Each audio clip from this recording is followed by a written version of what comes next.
गोरखपुर से बीजेपी के प्रत्याशी रवि किशन ने कांग्रेस पर जमकर निशाना साधा। उन्होंने कहा कि कांग्रेस जीवन के साथ भी और जीवन के बाद भी भ्रष्टाचार करती है। हमारे प्रधानमंत्री देश को कैसे आगे ले जाया जाए इस पर सोचते हैं और लगातार देश को आगे ले जा रही हैं। वहीं अखिलेश यादव के चुनाव में मैदान में आने पर कहा कि सपा हार रही है, इसीलिए अखिलेश यादव खुद मैदान में आ गए हैं।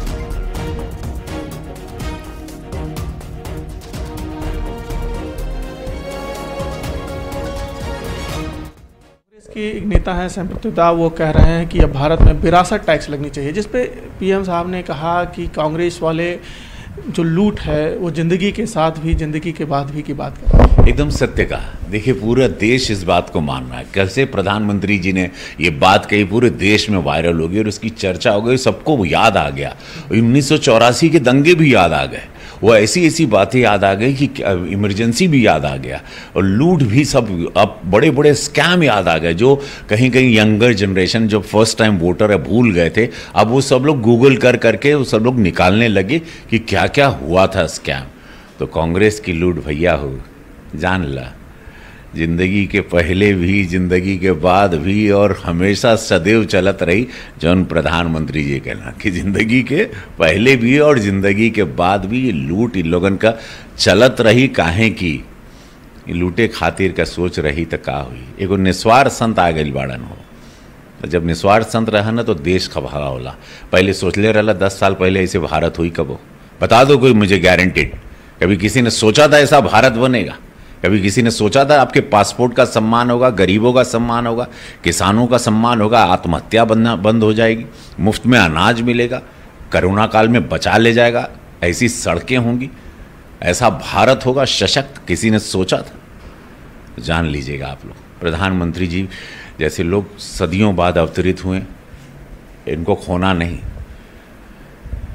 1 जून को चुनाव है हमारा गोरखपुर में, मैं उस प्रचार में हूँ, लेकिन प्रधानमंत्री जी के लिए पूरा देश खड़ा है।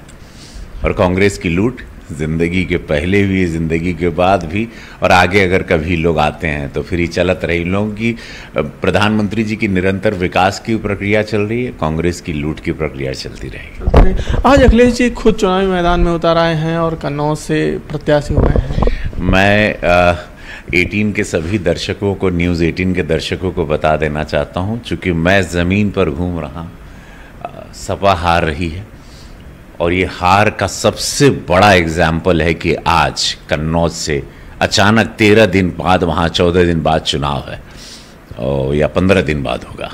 अखिलेश यादव जी आज नामांकन भर रहे हैं, तो यही पता चल गया कि सपा बहुत बुरी तरह हार रही है। इसीलिए अचानक उनके सबसे बड़े नेता, उनके अध्यक्ष, उनके मुख्यमंत्री जो पूर्व रहे, वो चेहरे को आज उतरना पड़ा।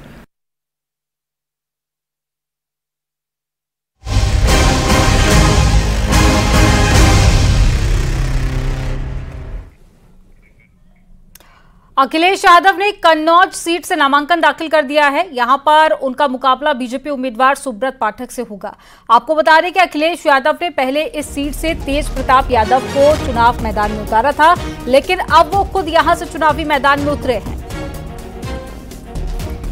ये तस्वीरें आपको दिखा रहे हैं जब नॉमिनेशन फाइल करने के लिए पहुंचे थे अखिलेश यादव। हालांकि उससे थोड़ी देर पहले सुब्रत पाठक, जो कि बीजेपी के कैंडिडेट है और मौजूदा सांसद है, उन्होंने अपना नामांकन दाखिल किया था।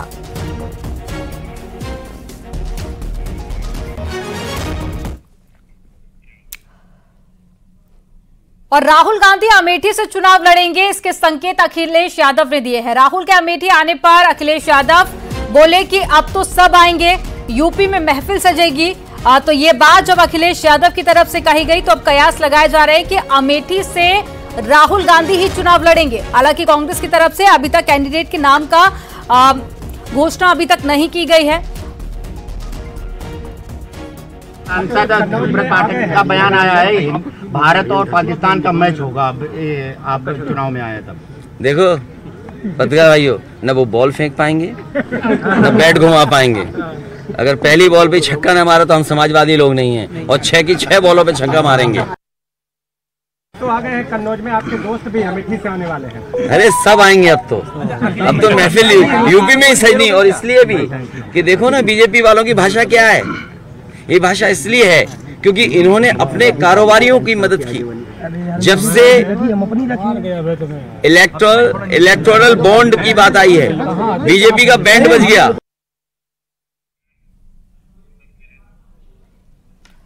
अखिलेश यादव के नामांकन से पहले बीजेपी उम्मीदवार सुब्रत पाठक ने भी अपना पर्चा भरा था।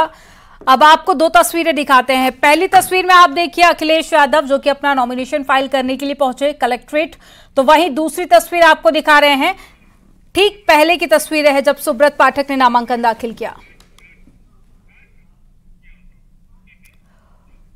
सुब्रत पाठक के नामांकन में मौजूद मंत्री असीम अरुण ने कहा कि कन्नौज का चुनाव एक तरफा है और भारतीय जनता पार्टी चुनाव जीत रही है। उन्होंने अखिलेश यादव की तुलना खरगोश से की है। असीम अरुण ने कहा कि भारतीय जनता पार्टी का प्रत्याशी कछुए की चाल से पहले से चल रहा है, अचानक खरगोश की एंट्री से चुनाव प्रभावित नहीं होगा।